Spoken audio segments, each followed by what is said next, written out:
हमने अपने जीवन में कभी नहीं समझा था कि ब्रह्मचर्य व्रत से इतनी बड़ी प्राप्ति होती है। वास्तव में जीवन का मुख्य श्रृंगार ब्रह्मचर्य व्रत ही है और ब्रह्मचर्य व्रत धारण करने से आत्मा में बहुत तेज बढ़ता चला जाता है। आत्मा की शक्ति बढ़ती है। जैसे जैसे आत्मा की शक्ति बढ़ती है वैसे वैसे शरीर स्वस्थ होता चला जाता है। आत्मा की शक्ति से ही वास्तव में पूरा जीवन है और आत्मा शक्तिहीन होती है केवल ब्रह्मचर्य व्रत को तोड़ने से। ये बात इस दुनिया में कोई समझा ही नहीं पाएगा। क्यों? क्योंकि इस पूरी दुनिया में एक भी व्यक्ति ब्रह्मचारी नहीं होता। यदि मान लो वो विवाह नहीं कर रहा है फिर भी वो ब्रह्मचारी नहीं होता। क्यों?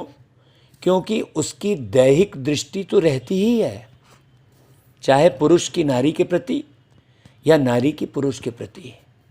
एक विपरीत लिंग का जो आकर्षण है या जो चुंबकत्व है वो आत्मा में बरकरार रहता है।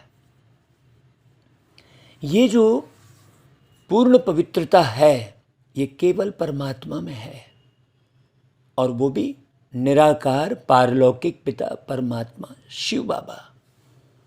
अब वो जो आप लोग कथा सुनते हैं शंकर जी की और जटा और सर्प लपेटे, ये सब टोटल दंत कथाएं हैं, मनगढ़ंत कहानियां हैं। आत्मा और परमात्मा दो गहरे से समझने की आवश्यकता है। जब आप इसे गहरे से समझ लेते हैं तब देखो फिर आपका जीवन कितना सुख शांति आनंद प्रेम शक्ति से भरपूर हो जाता है। करके देखे कोई, लेकिन प्रत्येक व्यक्ति के वश में नहीं है। चाह में बंधे रहना भी ब्रह्मचर्य व्रत को तोड़ना कहलाएगा। अगर किसी भी प्रकार की चाह में बंधा है कोई व्यक्ति तो चाह जो है आह उत्पन्न करती है और राह भ्रमित करती है। डिसीजन पावर नहीं रहेगी। हाँ, निर्णय शक्ति आपके पास नहीं रहेगी, परखने की शक्ति नहीं रहेगी। यदि सूक्ष्म में भी कोई चाह आत्मा में भरी हुई है तो वो भी विकृति है, वो भी अपवित्रता है। हाँ, मुझे तो ये चाहिए है, मुझे वो चाहिए है। वास्तव में चाहिए वाली कोई बात ही नहीं होती है। बच्चा जब पैदा होता है तो उसके अंदर में कोई ये चाहना नहीं रहती है कि माँ का वो दूध मिले उसको, है? ये चाहना नहीं रहती है। इसलिए बच्चे को पवित्र कहते हैं क्योंकि उसके अंदर कोई चाहना नहीं रहती है। लेकिन माँ उसे उसकी आवश्यकता अनुसार दूध पिलाती ही है और वो पीता ही है। ना माँ की चाहत है ना बेटे की चाहत है। चाह नहीं है, वो नेचुरल प्रकृति है, तो चाह से परे है। हाँ, माँ के स्तन में दूध आया तो वो पिला रही है। हाँ, और माँ के स्तन में दूध आया तो बच्चा पी रहा है, बस और कुछ नहीं है। ऐसे ही ये पूरी प्रकृति है। जैसे प्रकृति को भी माता कहते हैं। अब आज का व्यक्ति क्या कर रहा है? आज का व्यक्ति चाहत के अनुसार माता से खींच रहा है, चाहे वो प्रकृति की माता हो चाहे उसकी अपनी स्वयं की माता हो, माता पिता हो। बच्चा क्या करता है? माता पिता से खींचने की कोशिश करता है। इसलिए बच्चे के अंदर में क्या भाव आ जाते हैं कि ये पिता कब जाए तो प्रॉपर्टी का मैं मालिक बनूं। तो ऐसी अपवित्रता कहाँ से शुरू होती है? वो है जब ब्रह्मचर्य व्रत टूटता है। तो बाबा कहते हैं, इसे बहुत अच्छी रीति समझना, इस गहराई को जो भी आत्मा समझ गई वो हरेक से निस्वार्थ निर्विकार दिल का प्यार करेगी। हाँ, तो बाबा कहते हैं, मीठे बच्चे, इस नापाक पतित भारत को पाक अर्थात पावन बनाने की सेवा पर रहना है। देखो, तो विघ्नों को मिटाना है, दिल शिकस्त नहीं होना है। जो हमने मुरली सुनाने के पहले जो पॉइंट कही है वो वास्तव में बाबा ने कहलवाई है, क्योंकि मुरली में वही पॉइंट आ रही है। हमने पहले से मुरली पढ़ी भी नहीं थी। ये बड़ी सच्चाई है। बाबा कहते हैं, गृहस्थ व्यवहार में रहते कौन सी स्मृति में रहना बहुत जरूरी है? गृहस्थ व्यवहार में रहते यह स्मृति रहे कि हम गॉडली स्टूडेंट हैं। स्टूडेंट को पढ़ाई और टीचर सदा याद रहता है। वह कभी गफलत में अपना टाइम वेस्ट नहीं करते। उन्हें समय का बहुत कदर रहता है। तो अब बताओ, अब यहाँ पर गृहस्थ व्यवहार में रहते जो गॉडली स्टूडेंट की स्मृति रहेगी वो किसके पास रहेगी? जो पवित्र रहेगा। और जो पवित्र नहीं रहेगा ना, वो बस खाएगा, पिएगा, सोएगा, घूमेगा, फिरेगा, अपनी चाहत में ही लगा रहेगा। अपनी चाहत में उसे कौन सा सुख चाहिए? वो अपने सुख का ख्याल करता रहेगा, अपने हिसाब किताब में ही लगा रहेगा। हाँ, उसे पढ़ाई पढ़ के सबको और पढ़ाना है, सबके घर को पावन बनाना है ना, हर एक घर को सुखी बनाना है। ये होना नहीं रहेगा उस बच्चे को। जो पवित्र नहीं रहेगा अंदर से। पवित्रता बड़ी गहरी है। बहुत अच्छे से समझना भाई, बारीकी से। जब तक पवित्रता को आप नहीं समझोगे तब तक आपकी छोटी छोटी कामनाएं पूरी होती रहेंगी, लेकिन बेहद का स्वर्ग नहीं मिलेगा। बहुत अच्छी रीति समझना। हमने बहुत घर ऐसे देखे जहाँ शादी भी हो रही है, अपवित्र भी हो रहे हैं, बच्चे भी पैदा करते जा रहे हैं और बाबा बाबा भी करते जा रहे हैं। हमने ऐसे बहुत घर देखे भाई। हमको बड़ा ताजुब लगता है कि कैसे ऐसे परिवार को बाबा के ज्ञान में आने कैसे दिया जा रहा है। इसका मतलब वो बाबा के ज्ञान को पढ़ाने वाला भी पूरा अपवित्र है। क्यों? क्योंकि वो पैसे की लालच में उन परिवारों को भी आने देते हैं जो वर्षों वर्षों अपवित्र भी होते रहते हैं और बाबा की मुरली भी सुनते रहते हैं क्लास में आके। तो ऐसे लोगों को तो बाबा ने स्पष्ट कहा है, ऐसे लोगों को जरा भी आने नहीं देना है। लेकिन हमने बहुत स्थानों पर देखा, ये बड़ी जो है दुख की बात भी कहेंगे अगर वास्तव में देखा जाए तो ज्ञान के हिसाब से, और चिंता भी की भी बात कहेंगे। ये चिंता का विषय है। ये बहुत गहरे समझने का विषय है। जब तक इसे नहीं समझेंगे तब तक बाबा के ज्ञान योग में सफल नहीं हो पाएंगे। मनुष्य में सबसे बड़े से बड़ा अज्ञान कौन सा है? देखो, जिसकी पूजा करते उसे ही नाम रूप से न्यारा कह देते हैं। यह सबसे बड़े से बड़ा अज्ञान है। भाई पूजा कर रहे हो तो फिर नाम रूप से न्यारा कैसे होगा? भाई सोचने की बात है।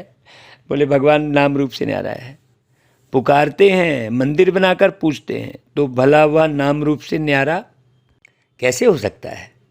तुम्हें सबको परमात्मा का सत्य परिचय देना है।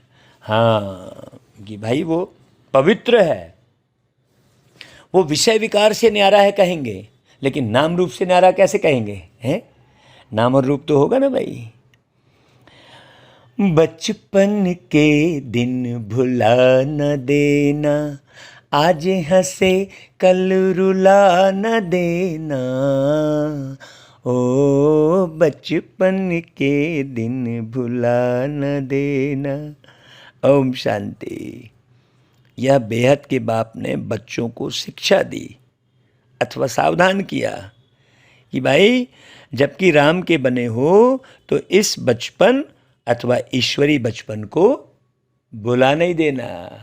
हाँ, आज आप हंस रहे हो, कल बाबा को रुला नहीं देना, है ना भाई? है भक्ति मार्ग में वो शंकर जी को रोते हुए दिखाया है। ऐसे ना हो कि राम के बचपन से हटकर रावण की तरफ चले जाएं, फिर तो बहुत बहुत पछताना पड़ेगा। यह भी समझाया है कि अगर महान ते महान मूर्ख देखना हो तो यहाँ देखो। हाँ, बड़े से बड़े मूर्ख, वही देखो बाबा पहले ही कहलवा रहे थे, जो पढ़ाई छोड़ देते हैं। अब जिसने पढ़ाई छोड़ दी तो तुम समझ सकते हो कि उनकी क्या गति होगी। हाँ, यहाँ के महारथी हैं गज, उनको ग्रह रूपी माया खा लेती है। यह बाप सम्मुख बैठ समझाते हैं, मीठे मीठे सिकिलदे बच्चे, माया बड़ी दुस्तर है। ऐसा ना हो कहाँ बेहद के बाप का हाथ छोड़ दो। छोड़ने में 1 सेकंड नहीं लगेगा, 1 सेकंड नहीं लगेगा। अगर आप पढ़ाई में नहीं पढ़ रहे हो तो आप बिल्कुल बच ही नहीं सकते, और पढ़ाई पढ़कर भी अंदर वो उस पढ़ाई के प्रति प्रीत नहीं है, पढ़ाई का ओना नहीं है, पढ़ाई का ख्याल ही नहीं है। हम सवेरे से लेकर शाम तक बाबा की वाणी सुने कि नहीं सुने, अगर ये स्मृति नहीं है तो वो बच्चा अंदर से भी पूरा माया के साथ ही, माया का ही मुरूद है, समझ लेना। वो पढ़कर भी, सेंटर जाकर भी, मैं बाबा की सेवा करके भी वो माया का मुरीद ही है। उसने समझ लो बाप का हाथ छोड़ा ही हुआ है। वो बाहर से दिख रहा है कि वो रोज़ सेंटर पे आ रहा है, मुरली सुन रहा है, सब कर रहा है, लेकिन जिसको पढ़ाई से प्यार नहीं है, जिसको पढ़ाई का ओना नहीं है, जिसे ये ख्याल नहीं है कि उसने क्या पढ़ा है, वो बच्चा कोई काम का नहीं है। हम आपको बताएं, वास्तव में वो एक प्रकार से डिससर्विस ही कर रहा है। तो बाबा सावधानी दे रहे हैं, बार बार कह रहे हैं कि मूर्ख से मूर्ख देखना हो तो यहाँ देखो। ऐसा ना हो कि कहाँ बेहद के बाप का हाथ छोड़ दो। तो बाबा को ओना रहता है। बाबा कहते हैं बच्चे, ऐसा ना हो कहाँ बेहद के बाप का हाथ छोड़ दो। यह है परम पिता, परे ते परे रहने वाला पिता, पतित पावन। ऐसे बाप का हाथ कभी छोड़ना नहीं। भाई बाबा का हाथ कौन सा है? बाबा की बुद्धि। और बाबा की बुद्धि क्या है? ये बाबा की बुद्धि ही है, ये मुरली। तो बाबा का हाथ नहीं छोड़ना मतलब मुरली कभी नहीं छोड़ना, नहीं तो बहुत रोना पड़ेगा। बाबा कहते बहुत अच्छे अच्छे बच्चे जिनको बाबा बड़े बड़े टाइटल देते, वह भी हाथ छोड़ देते हैं। सोचो तो भाई आप सब बच्चों को कितनी संभाल करनी पड़ेगी। जिनको बाबा ने टाइटल दिया, स्वयं शिव बाबा ने, वो भी हाथ छोड़ देते। बाबा कोई को जास्ती प्यार करते हैं कि कहाँ गिर न जाए, क्योंकि गिरने वाले को विशेष ध्यान देगी ना भाई। माता पिता गिरने वाले को विशेष ध्यान देते हैं ना। बहुत अच्छे से बात समझना भाई। गीत भी गाया हुआ है, ऐसा ना हो माया तुमको घसीट ले, फिर बहुत पछताना पड़ेगा। वास्तव में सच्ची सच्ची युद्ध तुम्हारी है, तुम माया पर जीत पाते हो। अभी तुम नापाक से पाक बन रहे हो भाई। पतित स्थान को तुम पावन स्थान बनाते हो। पाक स्थान तो यहाँ है ही नहीं एक भी, है भाई। इस समय सारी दुनिया नापाक स्थान है। पावन तो हैं देवी देवताएं। तुम नापाक भारत को पावन बना रहे हो। यह जो प्रदर्शनी आदि करते हो, वो प्रदर्शनी काहे के लिए है? ऐसे थोड़ी टाइम पास कर दिए, ज्ञान सुनाए चले गए। वास्तव में वो प्रदर्शनी नापाक को पाक बनाने की है। तुम भारत की सच्ची सेवा करते हो ना। हाँ, विघ्नों को भी मिटाना होता है। इसमें हार्ट फेल अथवा सुस्त नहीं होना है। कोई भी हालत में सर्विस जरूर करनी है, पतितों को पावन बनाने की। हाँ, बाबा जहाँ भी ले जाते हैं ना, तो पवित्रता की बात फलक से करवाते हैं। बिल्कुल। मैंने देखो वहाँ गए थे राजस्थान, हैं, नगला बंजारा वहाँ भी खड़े किए, हाँ कौन कौन रहेगा भाई। फिर यहाँ अभी मथुरा वृंदावन गए, वहाँ भी ऐसी ही सेवा कराई बाबा ने। बाकी तो खूब कथा भागवत ढेर होती हैं। दुनिया में तो कथा भागवत रामायण ढेर हो रही है, लेकिन पवित्रता की बात थोड़ी कर रहे हैं कोई, सोचो। और यदि हमने भी वही प्लेन कथा भागवत करी, पवित्रता की बात नहीं सिखाई लोगों को, हैं, तो क्या फ़ायदा क्या। बहुत अच्छी रीति समझना है भाई, मुख्य बात है। नापाक और पाक का ज्ञान इसी समय है। यह भारत स्वर्ग था, पावन दुनिया थी। पाक स्थान है ही नई दुनिया, फिर पुरानी होने से नापाक, पतित, तमो प्रधान बन पड़ते हैं। तो रूहानी बाप बैठ रूहानी बच्चों को सम्मुख समझाते हैं। हम इतना देश विदेश सब जगह घूमते रहते हैं, तो हमको न जाने कितने भाई बहन मिलते हैं जो रोते ही रहते हैं। हमको ये तकलीफ़ है, हमारे शरीर में ये ऐसा हो रहा है, हमारा घर में ऐसा हो रहा है, हमारे भाई बंधु ऐसा कर रहे हैं। अरे भाई, आपको बाबा मिला है, उसके बाद तो कोई सोच चलनी ही नहीं चाहिए। निश्चित रूप से कहीं ना कहीं सूक्ष्म अपवित्रता रहती है जो आप परेशान होते हो। नहीं तो बाबा मिला उसके बाद तो परेशानी सदा के लिए ख़त्म। तो अब तुम्हारी बुद्धि में है, बरोबर हम क्या कर रहे हैं, क्या कर रहे हैं हम, पवित्र स्थान स्थापन कर रहे हैं। हाँ, हमारा मूल उद्देश्य क्या है, पवित्र स्थान स्थापित करना। और हम अपने घर को ही अपवित्र कर रहे हैं। जब हम पूरे भारत के स्थान को पवित्र बनाने निकले हैं और घर में ही अपवित्रता चल रही है, तो भैया उसको तो बाबा का ज्ञान छोड़ देना चाहिए, नहीं तो 100 गुना दंड पाएगा वो। देखो, अभी वही बात समझा रहे थे कि घर में एक भी अपवित्र ना रहे। अगर मान लो एक ज्ञान में चल रहा है, बाबा ने कुछ 2-3 दिन पहले की मुरली में कहा था कि भैया अपवित्र होने से तो ज़्यादा अच्छा है कि तुम निकल के बर्तन मांजो, झाड़ू लगाओ, है ना, कहा था कि नहीं कहा था नारियों को। पुरुष के लिए भी यही बात समझना बहुत अच्छे से। अगर नारी आपके घर में पवित्र नहीं रह रही है, तो भैया उससे कहो आप कि आपको पवित्र नहीं रह सकते हो, तो भैया आपका रास्ता अलग, हमारा रास्ता अलग, और बाकी तुम्हें जैसा करना है वो करो, लेकिन पवित्रता मुख्य है। ऐसा कड़े नियम बनाने पड़ेंगे। देखा कि अपवित्र नहीं रह रही है नारी, दृष्टि खराब कर रही है, वृत्ति खराब कर रही है, और ही घर खराब हो रहा है, हाँ तो भैया या तो फिर बाबा का ज्ञान छोड़ दो, सीधी सी बात, बाबा की अवज्ञा नहीं करो। इसे कोटों में कोई और कोई में कोई ही समझ पाएगा। तो पवित्र स्थान भारत था, अब अपवित्र स्थान बना है।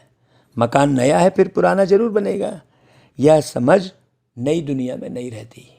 हाँ, कई जो है पैसे कौड़ी की अपवित्रता कर देते हैं, खा जाते हैं, ज्ञान में चल रहे हैं और जुबान में के पक्के नहीं हैं, वो भी तो अपवित्रता है। सोचो, काला दाग लगाते हैं, उनको बहुत कड़ी सज़ा मिलती है। हमने कड़ी सज़ा पाते हुए देखा है। जरा भी गफलत की तो दे एक्सीडेंट होता है फिर। हाँ, जरा भी गफलत की तो दे बड़ा कैंसर का रोग होगा।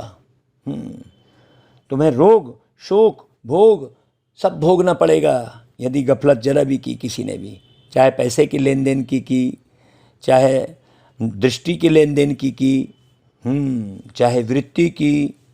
नहीं, कई पैसे की लेन देन में अच्छे हैं, लेकिन दृष्टि की लेन देन अपवित्र है। सारी लेन देन अच्छी करनी पड़ेगी भाई।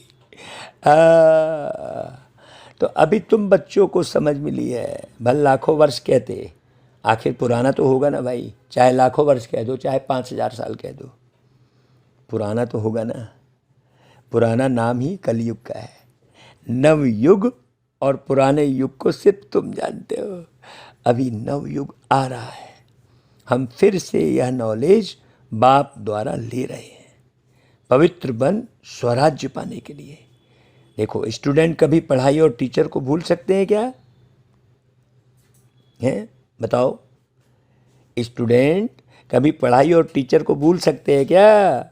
लैला भाई, तो तुम भी तो स्टूडेंट हो। गृहस्थ व्यवहार में रहते यह याद रहे कि हम पढ़ रहे हैं। अब पढ़ने में तो मूल बात कौन सी है? पवित्रता। भाई देखो, ये जो पढ़ाई है, इस पढ़ाई में बहुत टाइम लगता है। बीच में कोई गिर पड़ता है, कोई हरा देता है, मुख से कहते हैं, लिख भी देते हैं, शिव बाबा केरा ब्रह्मा। बाप को बड़े प्रेम से पत्र लिखते हैं। हम जीव की आत्मा परमपिता परमात्मा को पत्र लिखती है। वह पुकार रहे हैं, हे परमात्मा रक्षा करो। भाई काहे से रक्षा करो? सोचो सोचो, सारी दुनिया वासना की अग्नि में जल रही है, और क्या। शांति तो कहते हैं, वासना की अग्नि में जल के अशांत हो रहे हैं, जल भी रहे हैं और पता भी नहीं चल रहा है। ऐसी अग्नि है ये, है। काले हो रहे हैं। सिवाय बाप के तो कोई शांति दे ना सके। बाबा को तो आना ही है। भक्तों का रक्षक भी गाया हुआ है, जीवन मुक्ति दो, शांति दो, मुक्त करो। तो हम जीते जी मुक्त हों। वह तो सतयुग में होते हैं, यहाँ तो जीवन बंद है ना भाई। सतयुग में कौन जाएगा? जो लंबे समय तक अपने सत्य स्वरूप में स्थित रहेगा। हाँ, बहुत काल का अभ्यास चाहिए। बाबा ने कहा, आपके पास अगर सत्य स्वरूप की स्मृति नहीं है बहुत काल की, तो आप सतयुग में आखिरी में आ जाओगे, या त्रेता के आखिरी में आओगे, है ना भाई। क्या फ़ायदा? 2500 साल में यदि आप 100 साल आए, 2400 साल वैसे ही निकल गए हैं। एक आध जन्म आपको 100 वर्ष वाला मिल गया त्रेता में, फिर तो द्वापर में फिर उलझ गए, फिर अपवित्र हो गए, फिर काले हो गए, फिर दुखी हो गए। अपवित्रता ही दुख का मूल कारण है। बहुत अच्छे से समझना। तो बाप समझा रहे हैं, और कोई की बुद्धि में ड्रामा का राज ही नहीं है। तीनों कालों आदि मध्य अंत को कोई नहीं जानते हैं। तुम सब कुछ जानते हो, परंतु हो साधारण, गुप्त। वह बाहर में जाकर जिस्मानी ड्रिल करते हैं, सीखते हैं। और तुम्हारी ड्रिल कौन सी है? रूहानी है। कोई को पता ही नहीं है कि यह कोई वॉरियर्स हैं, लड़ाई करने वाले। महाभारत की लड़ाई दिखाते हैं, वह कैसे हुई भाई? महाभारत की लड़ाई भगवान ने कराई है, ऐसे कहते हैं। अब भगवान हिंसक युद्ध कैसे कराएंगे? सोचने की बात है। भगवान ने यह युद्ध सिखलाई है, विषय विकारों पर जीत पाने की युद्ध। समझाते हैं, तुम 16 कला संपूर्ण थे, तुम मूल वतन से अशरीरी आए, फिर यहाँ चोला धारण कर पहले सतयुग में राज्य किया। ये स्मृति में आता है ना कि सतयुग में हमने राज्य किया? कभी नहीं आता। सतयुग की राजाई कभी दिखती थोड़ी है, कहाँ दिखती है? ये स्मृति में आने लग जाए तब तो अहो सौभाग्य। फिर तो यहाँ बुद्धि लगे ही ना कहीं। फिर तो भैया जैसा खाना मिले चलेगा, जिधर जाना मिले चलेगा, जिधर सोना मिले चलेगा। क्यों? क्योंकि भाई मंजिल कौन सी है तुम्हारी? कहते हैं, हाँ बाबा, अब हमको स्मृति आई है कि बरोबर हम देवी राज्य के मालिक थे। ये स्मृति आने की बात कर रहे हैं बाबा, याद आना, सतयुग की राजाई याद आना। ये तो भैया कोटों में कोई और कोई में कोई को आया होगा, है ना भाई। ये बात पूरी स्मृति में आनी चाहिए कि हम मालिक थे और फिर माया ने हमें क्या किया? हराया। अब हम युद्ध के मैदान में खड़े हैं। हाँ, माया पर जीत जरूर पाएंगे। काम चिता पर चढ़ने से मनुष्य का मुंह काला हो जाता है। काला अक्षर कड़ा है, इसलिए सांवरा कहा जाता है, हैं? कितनी गहरी बात बोले बाबा। भाई काला अक्षर अच्छा नहीं लगेगा, है? ऐसे थोड़ी बोलेंगे काली सूरत पे मोहन, कहाँ जमेगा? गीत गाते हैं सांवली सूरत, क्यों? काला अक्षर थोड़ा अच्छा नहीं लगेगा। बहुत अच्छे समझना। तो कृष्ण और नारायण को सांवरा रंग देते हैं। ऐसा कोई मनुष्य तो होता ही नहीं, मनुष्य तो गोरे सांवरे होते हैं। आयरन एज्ड को सांवरा कहेंगे। लौकिक बाप भी कहते हैं तुम काला मुंह करके कुल को कलंक लगाते हो। बेहद का बाप कहते हैं तुमने आसुरी मत पर चलकर देवी कुल को कलंकित किया है, इसलिए तुम सांवरे बन गए हो। पूरा सांवरा बनने में आधा कल्प लगता है और गोरा बनने में सेकेंड। बच्चों को ड्रामा के आदि मध्य अंत की स्मृति आई है और धर्म वालों को स्मृति आ ही नहीं सकती। विस्मृति भी तुमको हुई, स्मृति भी तुमको आई। भाई आई स्मृति, हाँ स्मृति की बात कर रहे बाबा। तुम दैवी राज्य स्थान के मालिक थे, यहाँ राजाएं ढेर थे, इसलिए नाम रखा है राजस्थान। अभी यह पंचायती राज्य है, कहाँ अब राजा तो है ही नहीं है। ढेर भरी पंचायत में लोग पढ़ते रहते हैं। हाँ, कहते हैं अरे भाई खूब पंचायत मत करो, राज्य ही पंचायती है। अभी तुम पुरुषार्थ कर रहे हो महाराजा महारानी बनने का। ड्रामा प्लान अनुसार ऐसे ही हुआ था, स्वर्ग चक्कर लगाए नर्क बनता है। अब तुम नापाक से पाक स्थान में जाकर राज्य करने का पुरुषार्थ कर रहे हो। तुम्हारी पढ़ाई है सिंपल, अल्फ बे को याद करना है। बाबा कहते हैं माँ में कम याद करो तो तुम्हारे विकर्म विनाश होंगे, राजाई को याद करो तो राजाई मिलेगी। वह लोग कहते हैं कहो मैं भैंस हूँ, यह बात तो सत्य नहीं है। तुम आत्मा कहती हो हम विष्णु बनेंगे, कैसे बनेंगे? कहते हैं मुझे याद करो और विष्णुपुरी राजधानी को भी याद करो। याद है मुख्य। भाई वो याद आया कि नहीं आया? सतयुग का वो दृश्य याद आया कि नहीं आया? ऐसे फंतासी नहीं कि हम बस मनगढ़ंत संकल्प किए बैठे हैं। याद अलग चीज़ है। तो प्रवृत्ति मार्ग होने के कारण विष्णु का नाम लिया जाता है। वहाँ भी लक्ष्मी नारायण के तख्त पिछाड़ी विष्णु का चित्र निशानी रहती है। चित्रों में भी ऐसे ऐसे बनाते हैं। तो बाबा ने राज समझाया है, वहाँ की ऐसी रस्म रिवाज है। फिर वह लक्ष्मी नारायण चक्र लगाए ब्रह्मा सरस्वती व जगत पिता जगत अम्बा बनते हैं।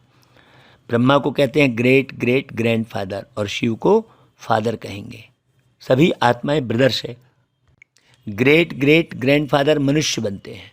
तो अब देह अभिमान निकाल आत्म अभिमानी बनना है। आत्म अभिमानी परमात्मा बाप बनाते हैं। यहाँ तुमको डबल लाइट है, नॉलेज है। आत्म अभिमानी भी बनते हो, फिर बाप को भी याद करते हो क्योंकि वर्षा लेना है। तो यहाँ तुमको डबल लाइट है, नॉलेज है। आत्माभिमानी भी बनते हो, फिर बाप को भी याद करते हो क्योंकि वर्षा लेना है ना भाई। तो देवताओं ने पुरुषार्थ कर पास्ट जन्म में बाप से वर्षा लिया है। ये बात किसी को नहीं मालूम। तो उनको फिर याद करने की दरकार ही नहीं है। तो बच्चों को नई नई पॉइंट्स बुद्धि में धारण करनी है। युक्तियाँ तो बाबा बहुत देते रहते हैं भाई। पहले पहले बुद्धि में यह बात बिठाओ कि ऊंचे तो ऊंचे कौन सा स्थान है? कौन सा स्थान है भाई ऊंचे से ऊंचा? निर्वाण धाम, परम धाम। हम आत्माएं निर्वाण धाम के निवासी हैं। परम पिता परमात्मा है ऊंचे ते ऊंच, उनका ऊंच ते ऊंच स्थान है, ऊंचे ते ऊंचा नाम है, ऊंचे ते ऊंची उनकी महिमा है। वह आए भी भारत में है, तब तो यहाँ यादगार बनाए ना भाई। जिसका कोई नाम रूप ही नहीं तो वह चीज़ कहाँ से आएगी जो उसको पूजेंगे? तो यह भी भूल है ना। परमात्मा को नाम रूप से न्यारा कहना यह तो अज्ञान हो गया। शिवरात्रि भी भारत में मनाते हैं। भारत ही प्राचीन सतयुग था, अब नहीं है। तो जरूर बाप ने ही सतयुग की स्थापना की होगी। फिर दुख कौन देता है, कब से शुरू होता है, यह कोई नहीं जानते। बाप बैठकर समझाते हैं। अब वह 21 पीढ़ी का फिर से तुमको बेहद का वर्षा देने आया हूँ। देखो बाबा बार बार समझा रहे हैं, तुम्हें कल्प कल्प यह पुरुषार्थ किया है ना। बेहद सुख का वर्षा बेहद के बाप से लिया है, जबकि यह अंतिम जन्म है। तो क्यों ना पवित्र बन भविष्य के लिए पूरा वर्षा ले लेना चाहिए भाई। भक्त भगवान को याद करते हैं तो जरूर वर्षा पाने के लिए। भगवान है ही पतित पावन सतयुग सदगति दाता, नर से नारायण बनाने वाला, और तो कोई बना ना सके। बताओ अब वो भगवान की कितनी भी कथा कहानी गढ़ दिए हैं। हैं। सतयुग में फट से लक्ष्मी नारायण का राज्य होता है तो जरूर कहेंगे पिछले जन्म में पुरुषार्थ किया है। इसलिए बाप अब तुमको पुरुषार्थ करा रहे हैं भविष्य में ऐसा पद पाने के लिए। देखो भाई, आत्मा की स्थिति के हिसाब से ही पुनः पुनः जन्म होकर पुनः पुनः शरीर वैसा मिलता है। अब जैसे हम रेलवे स्टेशन में दिखा रहे थे ना भाई, कि देखो ये भाई कितने साल का, 25 साल का, और उसका देखो पैर टेढ़ा लंगड़ा लूला है, सिर्फ 25 साल का है। और वहीं एक माता गुजर रही थी 60-70 साल की, एकदम स्वस्थ है। तो फिर सोचो कर्म का फल। अभी तो जो भी जनरेशन आ रही है वो यही शरीर छोड़ी फिर नया शरीर लिए, सारे के सारे एंड वेंड कैसे पैदा हो रहे हैं सोचो, है ना भाई। क्योंकि अभी पाप बढ़ा हुआ है बहुत ज़्यादा। इसलिए बाप तुमको पुरुषार्थ करा रहे हैं भविष्य में ऐसा पद पाने के लिए। पतित दुनिया अंत में ही आकर के पावन बनाएंगे ना भाई, पतित दुनिया के अंत में। वह है वाइसलेस वर्ड, फिर कलाएं कमती होती जाती हैं। अब है विशेष वर्ड। बाप कहते हैं इन 5 विकारों का दान दो और पवित्र बनो। याद भी करो और पवित्र भी बनो। बी होली बी राजयोगी। गृहस्थ व्यवहार में रहते एक शिव बाबा को याद करो, और कब किसको याद किया तो व्यभिचारी बन जाएंगे। भक्ति मार्ग में गृहस्थ व्यवहार में रहते भी कब किसी को याद करते रहते हैं। बस उठे सवेरे गए मंदिर में, हो गया, मंदिर धो दिए, मूर्ति धो दिए, अगरबत्ती लगा दी, पूजा पाठ कर ली, बाकी समय पूरा उस समय भी वो क्या है, उस समय भी कुछ नहीं है। वो ध्यान कहाँ है, मूर्ति को धोने में। सोचो, आत्मा को धोने में ध्यान थोड़ी है। तो वह व्यभिचारी याद हो जाती है और फिर वह पवित्र भी नहीं रहते हैं। तो बाप कहते हैं गृहस्थ व्यवहार में याद मुझे एक बाप को करो, या अंतिम जन्म मेरे नाम पर कमल फूल समान पवित्र बन, सिर्फ मुझे याद करते रहो। ऐसी पढ़ाई तो पढ़ ही नहीं सकता कोई व्यक्ति है। ये पढ़ाई हम पढ़ रहे हैं, इसका मतलब हम उसके लायक हैं, है ना भाई। आप बैठ के सुन रहे हो मुरली तो फिर अच्छी रीति करो पुरुषार्थ, है ना। जब तुम्हें सुनने मिल रही है तो अच्छी रीति करो, रोज़ रोज़ तुम्हें यूट्यूब पर मिल रही है तो, और फिर कराओ भी दूसरे को। पावन बनने के लिए पढ़ाई पढ़ो और याद करो, और कमाई करने के लिए पढ़ाओ और पावन बनाओ। तो तुम हो गए ईश्वरी खुदाई खिदमतगार। भाई जो मदद करेंगे वही फल पाएंगे। बाबा कहते हैं सिर्फ एक जन्म मेरे मददगार बन जाओ, हैं, कमल फूल समान पवित्र बन, केवल मुझे याद करो, हैं। तो बाप भारत की खुद खिदमत करते हैं ना। बाप कहते हैं बच्चे तुमको लायक बनना है तो गुण भी जरूर चाहिए, यहाँ गुणवान बनना है, फिर 21 जन्मों के लिए देवता बन राज्य करेंगे। बाबा ने समझाया है कि कृष्ण का चित्र बड़ा अच्छा है, नरक को लात मारते हैं, स्वर्ग हाथ में है। तो भारत में ही यह कायदा है, कोई मरता है तो मुंह शहर की तरफ और पैर शमशान तरफ करते हैं। फिर जब शमशान के नज़दीक आते हैं तो मुंह फिराकर शमशान तरफ करते हैं। अभी तो तुम जीते जी जाने के लिए तैयार हो, तो तुम्हारा मुंह नई दुनिया की तरफ होना चाहिए।